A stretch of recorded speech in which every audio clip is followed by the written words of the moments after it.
जय मुन्नासी, जय संविधान साथियों। भारत में आज नीट यूजी के एग्ज़ाम 2024 का रिज़ल्ट 7 जून को आया, जब पूरे देश भर से लोकसभा चुनाव का जिस दिन रिज़ल्ट आया, ये रिज़ल्ट 14 जून को आने वाला था और अचानक से ये 4 जून को ये रिज़ल्ट को लाया गया। और रिज़ल्ट आने के बाद इतनी बड़ी गड़बड़ी हुई कि 80 से ज़्यादा संख्या में लोगों को 720 मार्क्स आए हैं। और पहली बार नीट एग्ज़ाम में कभी किसी भी एंट्रेंस एग्ज़ाम में ग्रेस मार्क्स नहीं दिया जाता था।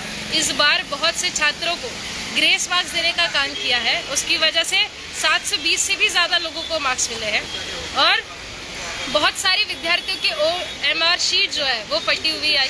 बहुत सारे विद्यार्थियों के रिजल्ट नहीं आए। जिन बच्चों की लिस्ट में नाम आई तो उनके कुछ लोगों के रैंक नहीं आए, कुछ लोगों के सरनेम नहीं आए और बहुत सारे विद्यार्थियों को रिजल्ट नहीं आया। और इतनी बड़ी गड़बड़ी की है इन्होंने, और ये हर साल गड़बड़ी होती है। नीट एग्ज़ाम ये पहले UGC गवर्नमेंट के द्वारा पूरे देश भर में चलाया जाता था, इसके द्वारा कंडक्ट किया जाता था। अब जिस प्राइवेट कंपनी को उन्होंने जो दिया है, जिसका नाम NTA है, नेशनल टेस्टिंग एजेंसी, ये हर साल नीट एग्ज़ाम में जब भी एग्ज़ाम होती है उसके पहले 1-2 दिन पहले ही पेपर लीक करने का काम करते हैं। 10-15 लाख रुपए में क्वेश्चन पेपर को बेचने का काम करते हैं। इतनी बड़ी नालायकी होती है। जो विद्यार्थी हमारे मेहनत कर पढ़ाई करते हैं उन विद्यार्थियों के साथ बहुत ज़्यादा विश्वासघात होता है। अच्छे स्कोर आने के बाद भी मनचाहा कॉलेज नहीं मिलता है और जो एम होता है उनका, एक जो एजुकेशनल एम होता है, उससे दूर जाता है। और बहुत ज़्यादा पैमाने पर बच्चों के अंदर निराशा देश में आ रही है। कुछ विद्यार्थियों ने नीट के नालायकी की वजह से पहले भी रिजल्ट सही ना देने के वजह से आत्महत्या की है। जैसे हम साउथ इंडिया की एक लड़की थी जिसने नीट एस अनिता नाम था उसका, जिसने एग्ज़ाम दी थी और एग्ज़ाम देने के बाद उसे 80 मार्क्स आए थे नीट में, जो उसने क्वालिफाई भी नहीं किया था उस वक्त, और उसने सुसाइड कर लिया।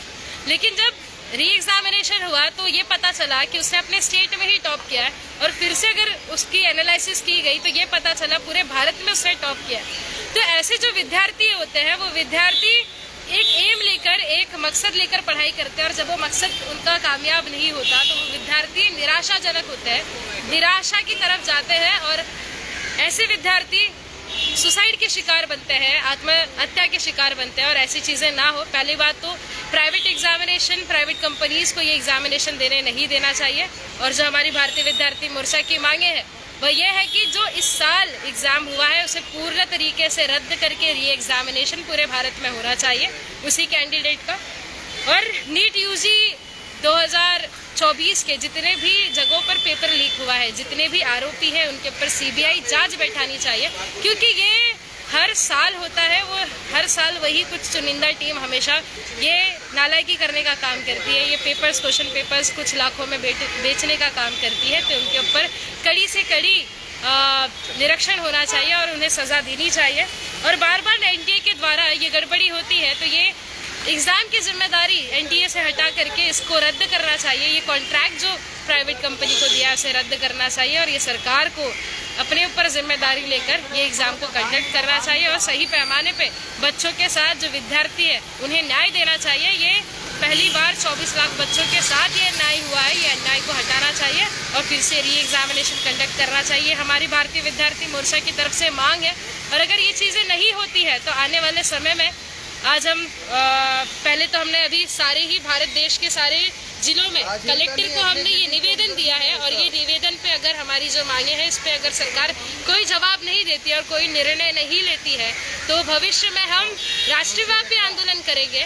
और विद्यार्थियों का आंदोलन, ये राष्ट्रव्यापी आंदोलन ऑलरेडी ट्विटर पे चल रहा है। बहुत सारे विद्यार्थी इसके खिलाफ रास्ते को उतरने का काम भारत में आकर आने वाले समय में भारतीय विद्यार्थी मोर्चा की तरफ से करेंगे और भारतीय विद्यार्थी मोर्चा में जुड़े। और साथियों, भारतीय विद्यार्थी मोर्चा ये बहुजन विद्यार्थियों का एक राष्ट्रव्यापी संगठन है जो आए दिन विद्यार्थियों के ऊपर अन्याय अत्याचार जो हो रहा है उनकी लड़ाई लड़ने का काम करता है। लीगल तौर पे, संवैधानिक तौर पे लड़ाई लड़ने का काम करता है। जिन विद्यार्थियों के नीट एग्जाम में कोई स्कैम हुआ है और उनको रिजल्ट नहीं आ रहे हैं, ऐसी कोई भी दिक्कत है तो आप हमें संपर्क कर सकते हैं और इस विद्यार्थी मोर्चा के साथ जुड़ सकते हैं। मेरा नाम श्रद्धा जायसवाल है। आप सबने मेरी बात को ध्यान से सुना, इसके लिए धन्यवाद। जय संविधान, जय मुन्नासी।